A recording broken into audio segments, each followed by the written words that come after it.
This is the Lone Crater YouTube. We hope this video helps. In this video, I will show how to play Doom Slayer on guitar.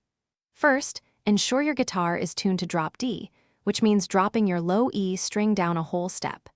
Next, engage a high-gain distortion pedal to achieve that signature aggressive, heavy metal sound. Finally, warm up your fingers by practicing basic power chords, as these form the foundation of many riffs in the game's soundtrack. Now, let's tackle the main riff, which is instantly recognizable.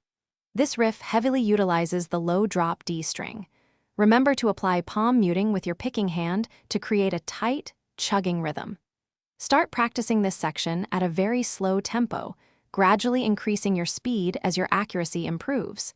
Consistency is key for mastering this powerful riff. Many Doom Slayer tracks rely on powerful, driving rhythms. For an easier approach, utilize two-finger power chords, typically on the 5th and 4th strings.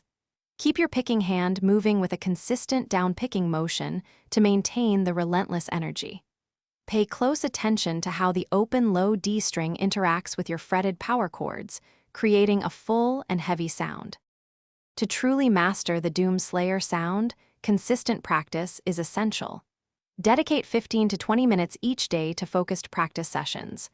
Always use a metronome to develop precise timing and a steady rhythm. As you become more comfortable, slowly increase the tempo and introduce more complex sections. You'll be ripping and tearing through riffs in no time. Thanks for watching. Consider subscribing if we helped you.